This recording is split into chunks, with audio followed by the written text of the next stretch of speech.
Halo semuanya, kembali di Benang Takdir. Semoga kalian semua selalu dalam keadaan baik ya. Buat kalian yang baru mampir, jangan lupa subscribe dan like kalau kamu suka konten Benang Takdir.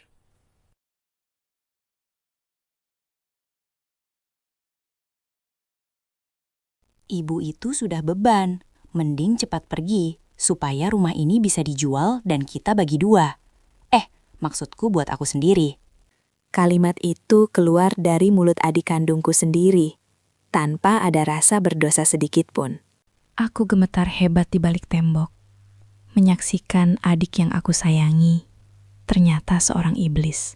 Ibu sedang berjuang melawan sakitnya, tapi Dodi malah sibuk menghitung nilai jual rumah warisan kita. Dia nggak tahu kalau di sudut kamar ibu ada mata kecil yang terus mengintai setiap gerakannya.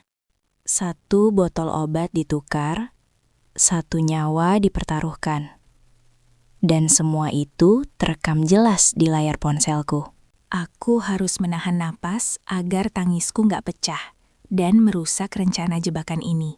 Hari ini aku akan membiarkan Dodi merasa menang sebelum akhirnya polisi menyeretnya keluar dari rumah ini. Namaku Erna, seorang anak sulung yang selama ini percaya kalau keluarga adalah segalanya. Aku tinggal bersama ibu yang kondisinya makin lemah karena stroke, dan adik laki-lakiku Dodi yang pengangguran.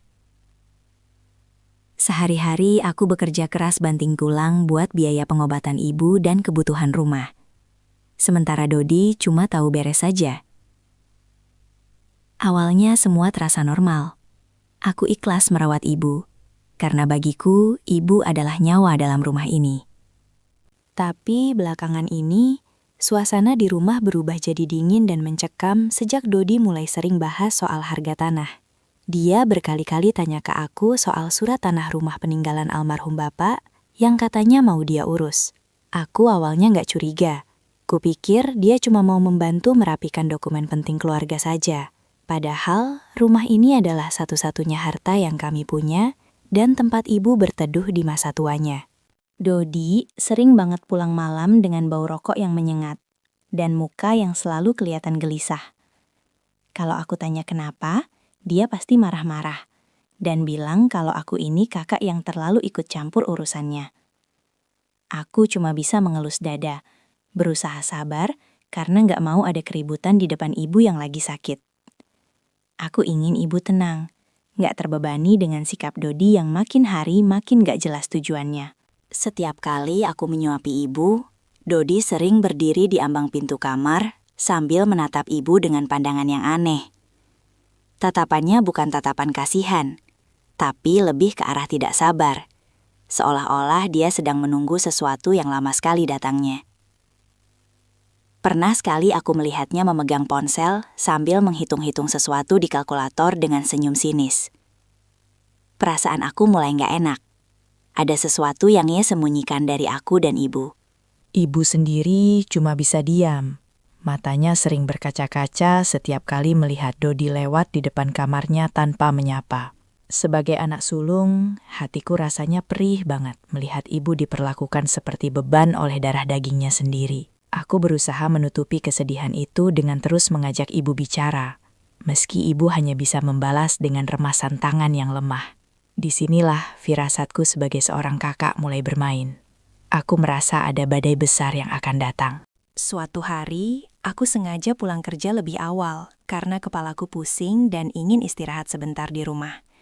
Pas aku sampai di depan pintu, aku dengar suara Dodi yang lagi teleponan sama seseorang di ruang tamu.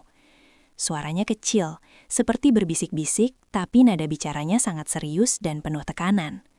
Aku menahan napas, mencoba mendengarkan apa yang sebenarnya sedang direncanakan oleh adik kandungku itu di belakangku. Tenang aja, kalau rumah ini laku, bagian lu aman kok. Yang penting suratnya beres dulu, kata Dodi di telepon. Jantungku serasa berhenti berdetak saat mendengar kata rumah ini laku keluar dari mulutnya sendiri. Jadi benar, selama ini dia memang mengincar harta warisan, padahal ibu masih bernapas dan masih butuh tempat tinggal. Aku langsung masuk ke dalam, pura-pura nggak dengar apa-apa, tapi tanganku gemetar hebat saat memegang gagang pintu. Malam itu aku nggak bisa tidur, Pikiranku kacau membayangkan betapa teganya Dodi berencana menjual rumah tanpa izin. Aku mulai berpikir, sampai sejauh mana Dodi berani melangkah demi uang yang gak seberapa itu. Aku gak boleh diam saja. Aku harus melakukan sesuatu untuk melindungi ibu dan hak keluarga kami. Sejak saat itulah, aku memutuskan untuk diam-diam mengawasi setiap gerak-gerik Dodi di dalam rumah ini. Kecurigaanku makin menjadi-jadi saat aku menemukan map coklat tergeletak di bawah meja tamu pagi itu. Isinya adalah berkas-berkas rumah dan tanah yang sudah difotokopi, lengkap dengan formulir surat kuasa yang belum ditandatangani. Hatiku rasanya mencelos. Dodi benar-benar nekat ingin mengambil alih harta ini tanpa sepengetahuanku sebagai anak sulung. Aku langsung simpan kembali berkas itu agar dia nggak curiga kalau aku sudah tahu rencana busuknya. Sikap Dodi pun makin berubah drastis. Dia yang biasanya malas, tiba-tiba jadi rajin banget masuk ke kamar ibu. Bukannya menyapa atau menghibur, dia malah sering terlihat membisikkan sesuatu ke telinga ibu yang sedang lemah. Aku pernah memergokinya sedang memegang tangan ibu, mencoba mengarahkan jempol ibu ke sebuah kertas kosong. Begitu dia sadar aku melihatnya dari balik pintu, dia langsung menarik tangan ibu dan berpura-pura sedang memijatnya. Lagi apa kamu, Dot? Ibu butuh istirahat, jangan diganggu terus, kataku dengan nada sedingin mungkin saat itu. Dodi cuma mendengus kesal, lalu keluar kamar sambil menyenggol bahuku kasar tanpa mengucapkan sepatah kata pun. Aku melihat mata ibu ketakutan. Napasnya jadi sedikit sesak, seolah ingin memberitahuku sesuatu tapi lidahnya keluh. Di situ aku sadar, adikku bukan lagi manusia, tapi sudah berubah jadi monster yang haus harta. Puncaknya adalah saat aku mencium bau yang aneh dari arah dapur, seperti bau obat kimia yang sangat tajam. Aku melihat Dodi sedang sibuk dengan beberapa botol kecil di atas meja makan. Dia tampak panik saat aku muncul. Dia buru-buru memasukkan botol-botol itu ke dalam saku celananya dan beralasan cuma lagi bikin kopi buat temannya. Tapi aku tahu itu bohong, karena Dodi nggak pernah sekalipun menyentuh urusan dapur selama kami tinggal bersama. Malam harinya, aku iseng mengecek kotak obat ibu yang biasanya tertata rapi di atas nakas samping tempat tidur. Aku menyadari, ada yang berbeda dengan warna cairan obat sirup jantung yang biasa diminum ibu setiap malam. Warnanya sedikit lebih keruh, dan aromanya nak segar seperti biasanya. Seperti sudah dicampur dengan sesuatu yang asing. Bulu kuduku merinding. Pikiranku langsung lari ke hal yang paling buruk yang bisa dilakukan seorang manusia. Aku nggak mau gegabah menuduh tanpa bukti yang sangat kuat. Karena aku tahu, Dodi itu orangnya licin dan pandai bersilat lidah. Akhirnya, aku memutuskan untuk membeli kamera CCTV sekecil kancing baju secara online tanpa memberitahu siapapun. Aku memasangnya dengan sangat hati-hati di sudut lemari pakaian ibu yang menghadap langsung ke tempat tidur dan meja obat. Aku ingin melihat dengan mata kepalaku sendiri apa yang dilakukan Dodi saat aku sedang gak ada di rumah. Beberapa hari kemudian, tetangga sebelah rumah sempat menegurku saat aku baru pulang kerja dengan wajah yang penuh rasa kasihan. Mbak Erna, hati-hati ya. Kemarin saya lihat Mas Dodi bawa orang asing masuk ke rumah pas Mbak nggak ada, bisiknya pelan. Katanya orang-orang itu dandanannya rapi, seperti agen properti. Dan mereka sibuk memotret bagian depan serta dalam rumah kami. Dan aku mendidih. Ternyata dia sudah sejauh itu menawarkan rumah ini ke orang lain. Padahal ibu masih hidup. Malam itu aku masuk ke kamar ibu dengan perasaan hancur. Melihat ibu yang hanya bisa pasrah dengan keadaan fisiknya. Aku memeluk ibu erat-erat sambil membisikkan janji kalau aku nggak akan membiarkan siapapun menyakiti beliau. Dalam hati, aku sudah membulatkan tekad untuk menjebak Dodi dengan bukti yang nggak akan bisa dia sangka lagi. Aku tinggal menunggu waktu yang tepat sampai kamera kecil itu menangkap aksi keji yang sedang dia rencanakan. Hari yang aku takutkan itu akhirnya tiba saat aku iseng mengecek rekaman CCTV lewat ponselku saat jam istirahat kantor. Jantungku serasa mau copot melihat Dodi masuk ke kamar ibu dengan langkah yang sangat mengendap-endap, seperti pencuri. Di dalam video itu, dia nggak menyapa ibu, melainkan langsung menuju meja nakas tempat aku biasa meletakkan obat-obatan ibu. Tanganku sampai gemetar hebat melihat dia mengeluarkan sebuah botol kecil dari sakunya dan mulai menuangkan isinya ke botol obat ibu. Aku melihat dengan jelas bagaimana Dodi mengguncang-guncang botol itu agar cairannya tercampur sempurna, sementara ibu hanya bisa menatapnya dengan mata sayu. Tidak berhenti di situ, Dodi kemudian mengeluarkan selembar kertas bermaterai dan memaksa tangan ibu yang lumpuh untuk melakukan cap jempol. Karena ibu terus menolak, Dodi membentak ibu pelan tapi tajam. Ibu itu sudah beban, mending cepat pergi supaya rumah ini bisa dijual. Aku hampir berteriak di kantor saat mendengar kalimat biadab itu keluar dari mulutnya. Air mataku nggak berhenti ngalir sampai mataku bengkak. Aku nggak nyangka adik yang aku besarkan tega berbuat sekeji itu demi uang. Aku langsung izin pulang darurat. Tapi di tengah jalan aku berusaha menenangkan diri agar tidak langsung melabraknya tanpa rencana matang. Aku teringat kalau obat yang dia campur itu pasti berbahaya dan bisa berakibat fatal kalau sampai terminum oleh ibu sore nanti. Pikiranku berputar cepat. Aku harus mengganti obat itu sebelum jadwal minum obat ibu tiba pukul 4 sore. Sesampainya di rumah, aku melihat Dodi sedang duduk santai di teras sambil merokok seolah nggak terjadi apa-apa di dalam sana. Dia cuma melirikku sekilas dan bertanya, kenapa aku pulang cepat. Aku hanya menjawab kalau aku merasa kurang enak badan. Aku langsung lari ke kamar ibu. Beruntung Dodi tidak curiga dan tetap asyik dengan ponselnya di depan rumah. Di dalam kamar, aku segera mengambil botol obat yang sudah diracun itu dan menyembunyikannya di dalam tas kerjaku sebagai bukti. Aku mengganti isi botol obat yang asli dengan vitamin biasa yang warnanya mirip, supaya Dodi mengira rencananya masih berjalan mulus. Sambil mengganti obat itu, aku melihat ke arah kamera tersembunyi dan memastikan kalau semua perbuatannya tadi sudah tersimpan aman di memori. Aku mencium kening ibu yang berkeringat dingin. Aku bisa merasakan ketakutan yang luar biasa dari sorot mata ibu yang terus menatap ke arah pintu. Sabar ya Bu, Erna sudah tahu semuanya. Erna nggak akan biarkan ibu celaka, bisikku sambil menahan tangis. Sore harinya, aku sengaja membiarkan Dodi masuk ke kamar saat jam minum obat ibu tiba. Sementara aku mengawasi dari balik tirai. Dodi dengan wajah palsunya berpura-pura baik. Dia membantu ibu duduk dan menyodorkan sendok berisi obat yang menurutnya sudah beracun. Aku melihat senyum tipis di wajahnya saat ibu menelan cairan itu. Sebuah senyum kemenangan yang sangat menjijikkan untuk dilihat. Dia benar-benar menunggu detik-detik ibu kehilangan nyawa, agar dia bisa segera menguasai rumah warisan ini sendirian. Malam itu, Dodi tampak sangat ceria. Dia bahkan memesan makanan mewah lewat ojek online dan mengajakku makan bersama, seolah merayakan sesuatu. Aku hanya bisa duduk diam, menatap wajahnya yang penuh kepalsuan, sambil membayangkan bagaimana tega-teganya dia makan dengan tenang setelah meracuni ibunya. Aku terus memegang ponselku, memastikan rekaman CCTV itu sudah aku kirim ke seorang teman yang bekerja di kepolisian sebagai cadangan. Aku sudah nggak punya rasa kasihan lagi buat dia. Hubungan kakak adik ini sudah mati sejak dia menyentuh botol obat itu. Tengah malam, aku mendengar Dodi bolak-balik ke kamar ibu. Mungkin dia sedang mengecek apakah ibu sudah pergi sesuai dengan harapannya. Dia nggak tahu kalau ibu sedang tidur pulas karena obat yang dia berikan tadi hanyalah vitamin penambah nafsu makan yang menyehatkan.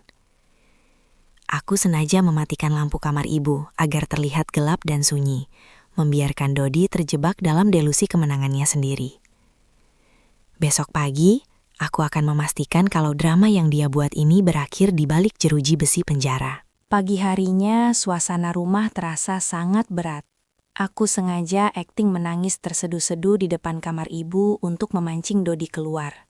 Benar saja, Dodi langsung lari menghampiriku dengan wajah yang dibuat-buat panik. Padahal, aku bisa melihat binar kegembiraan di matanya. "Mbak, kenapa? Ibu udah nggak ada ya?" Tanyanya dengan suara yang bergetar palsu. Tangannya bahkan sudah memegang map coklat berisi surat tanah itu. Aku nggak menjawab. Aku cuma menunjuk ke arah tempat tidur ibu yang kututup dengan selimut sampai ke kepala. agar dia makin yakin. Dodi tiba-tiba berubah total. Dia nggak lagi akting sedih, tapi malah tertawa kecil sambil menggebrak meja nakas di samping ibu. Akhirnya, beban gue lepas juga. Rumah ini bakal jadi atas nama gue sekarang, karena ibu udah cap jempol. Teriaknya tanpa malu di depan wajahku. Aku berdiri, menghapus air mata palsuku, dan menatapnya dengan pandangan paling tajam yang pernah aku punya sepanjang hidup. Aku tanya ke dia, "Kamu setega itu ya, Dot? Nukar obat ibu cuma demi tembok dan tanah ini?" Mendengar kata nukar obat, wajah Dodi langsung pucat pasi. Dia kaget bukan main, karena rahasianya aku sebut secara terang-terangan. Tapi dasar licik, dia langsung membentakku dan bilang kalau aku cuma halusinasi karena terlalu sedih kehilangan ibu pagi ini. Lo jangan sembarangan nuduh ya mbak, gak ada buktinya. Jangan sampai mulut lo gue laporin ke polisi karena fitnah. Tantangnya sambil menunjuk-nunjuk mukaku. Dia merasa di atas angin karena dia pikir dia sudah membuang semua sisa racun yang dia pakai kemarin ke tempat sampah. Aku cuma tersenyum sinis, lalu mengeluarkan ponselku dan memutar rekaman video dengan volume paling keras di hadapan wajahnya yang mulai berkeringat. Di video itu, jelas banget muka Dodi yang lagi nyengir setan sambil menuangkan cairan dari botol kecil ke dalam obat herbal ibu. Dia langsung berusaha merebut ponselku, tapi aku sudah sigap menghindar dan mendorongnya sampai dia tersungkur ke lantai kamar. Video ini udah terkirim ke grup keluarga besar dan polisi. Kamu gak bisa lari lagi, Dodi. Teriakku emosi. Dodi mulai panik. Dia berlutut di kakiku sambil memohon-mohon minta videonya dihapus. Alasannya, dia hilaf karena dikejar hutang judi online yang banyak. Dia bilang dia sayang sama ibu. Tapi tindakannya kemarin benar-benar gak menunjukkan kalau dia masih punya hati nurani sebagai seorang anak. Sayang katamu. Kamu bilang ibu itu beban. Kamu maksa ibu cap jempol pas ibu lagi sekarat. Suaraku makin meninggi, sampai tetangga mulai berdatangan karena dengar keributan. Aku gak peduli lagi kalau aib keluarga ini terbongkar. Yang penting nyawa ibu aman dari tangan iblis seperti dia. Tiba-tiba, ibu bergerak dari balik selimut. Aku sengaja membuka penutupnya dan memperlihatkan kalau ibu sebenarnya masih sehat dan segar bugar karena cuma minum vitamin. Dodi melongo. Dia seperti melihat hantu, sampai badannya gemetar hebat dan jatuh terduduk di pojok ruangan dengan lemas. Ibu menatap Dodi dengan air mata yang mengalir deras. Meski nggak bisa bicara, tatapan kecewa ibu jauh lebih menyakitkan daripada 1000 makian. Dodi mencoba mendekat untuk minta maaf, tapi aku langsung berdiri di depan ibu, melindunginya dari sentuhan tangan kotor adikku sendiri. Jangan sentuh ibu. Kamu udah anggap ibu mati. Jadi sekarang anggap aja ibu beneran udah gak punya anak kayak kamu. Kataku dengan suara bergetar karena menahan amarah. Dodi terus meracau, bilang kalau dia bakal berubah dan janji gak akan mengulangi perbuatannya lagi asalkan aku gak lapor polisi. Tapi maaf, kesabaranku sudah habis. Dan aku gak akan pernah bisa lupa gimana dia senyum pas nyuapin obat racun itu ke mulut ibu. Aku sudah menelpon pihak berwajib sejak aku bangun tidur tadi. Dan aku yakin mereka sudah ada di depan gerbang rumah. Keributan makin memanas saat beberapa warga masuk ke rumah dan melihat Dodi yang sudah seperti orang gila berteriak-teriak ketakutan di dalam kamar. Dodi mencoba kabur lewat jendela dapur. Tapi aku sudah mengunci semua akses keluar sejak semalam supaya dia nggak bisa melarikan diri. Dia terjebak di rumahnya sendiri. Di tempat yang sangat ingin dia kuasai lewat jalur darah dan kematian orang tuanya sendiri. Hari ini, aku akan menunjukkan pada Dodi bahwa keadilan itu ada, dan doa seorang ibu yang terzolimi itu langsung menembus langit. Suara sirine polisi yang melengking di depan pagar rumah terasa seperti lonceng kematian bagi ambisi busuk Dodi pagi itu. Polisi masuk ke kamar dengan sigap. Sementara aku menyerahkan botol obat berisi racun asli, serta salinan rekaman CCTV sebagai bukti otentik percobaan pembunuhan. Dodi yang tadinya arogan, seketika lemas, dan tersungkur di lantai saat tangannya diborgol dengan kasar di depan para tetangga yang mulai berkerumun. Dia mencoba memberontak, Tapi bukti di layar ponselku terlalu nyata untuk disangkal oleh mulut licinnya yang penuh kebohongan itu. Dodi diseret keluar rumah dengan wajah tertunduk malu. Mengundang sumpah serapah dari tetangga yang selama ini mengira dia anak yang berbakti. Aku hanya berdiri mematung di ambang pintu, melihat adik kandungku sendiri masuk ke dalam mobil tahanan dengan perasaan yang campur aduk, antara lega dan perih. Ibu yang menyaksikan semua itu dari tempat tidurnya hanya bisa menangis tanpa suara, melepaskan sesak yang selama ini menghimpit dadanya. Tidak ada lagi rasa iba di hatiku, karena aku tahu jika aku tidak bertindak cepat, mungkin hari ini adalah hari pemakaman ibu. Beberapa bulan setelah kejadian itu, rumah yang dulunya terasa mencekam, kini mulai dipenuhi kembali dengan energi positif dan ketenangan. Aku fokus sepenuhnya pada pemulihan kesehatan ibu, tanpa ada lagi gangguan dari Dodi, yang kini sudah resmi mendekam di balik jeruji besi. Ternyata benar, tanpa tekanan batin dan rasa takut, kondisi fisik ibu menunjukkan kemajuan yang sangat pesat di bawah perawatan dokter. Ibu sudah mulai bisa menggerakkan tangan kanannya dan mencoba bicara, meski suaranya masih terdengar sangat pelan dan terbata-bata.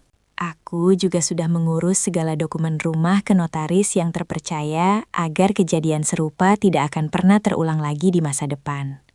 Sertifikat rumah warisan Bapak kini tersimpan dengan aman di deposit box bank, jauh dari jangkauan orang-orang yang hanya memikirkan harta. Aku belajar bahwa rumah bukan hanya soal bangunan fisik, tapi soal rasa aman bagi orang-orang yang tinggal di dalamnya, tanpa ada pengkhianatan. Kini aku bisa tidur dengan nyenyak tanpa harus merasa was-was setiap kali mendengar suara langkah kaki di tengah malam. Kabar dari penjara menyebutkan bahwa Dodi mengalami masa-masa yang sangat sulit, karena sering menjadi bulan-bulanan narapidana lain yang membenci pelaku kejahatan terhadap orang tua.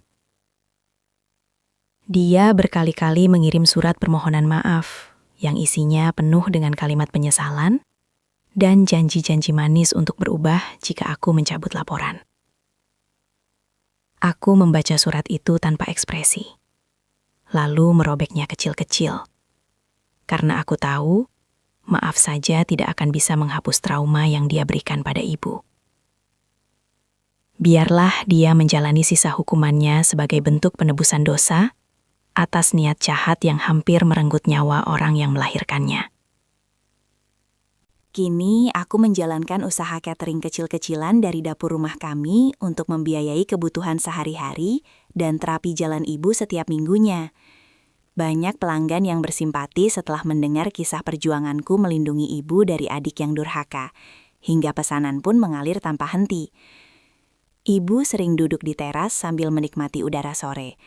Wajahnya terlihat jauh lebih damai, dan guratan ketakutan di matanya kini sudah hilang sepenuhnya.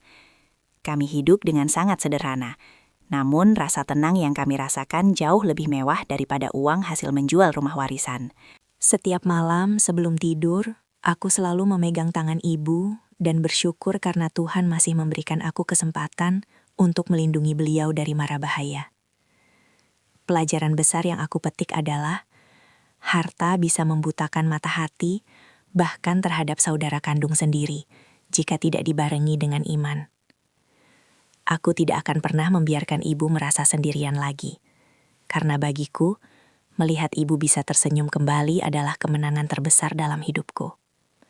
Dodi mungkin sudah kehilangan masa depannya, tapi aku berhasil menyelamatkan harta paling berharga dalam hidupku, yaitu nyawa ibu. Kisah ini aku bagikan agar kita semua selalu waspada terhadap tanda-tanda keserakahan yang ada di sekitar kita, bahkan dari orang terdekat sekalipun. Jangan pernah takut untuk bertindak tegas jika menyangkut keselamatan orang tua, karena diam saat melihat kejahatan adalah bagian dari kejahatan itu sendiri.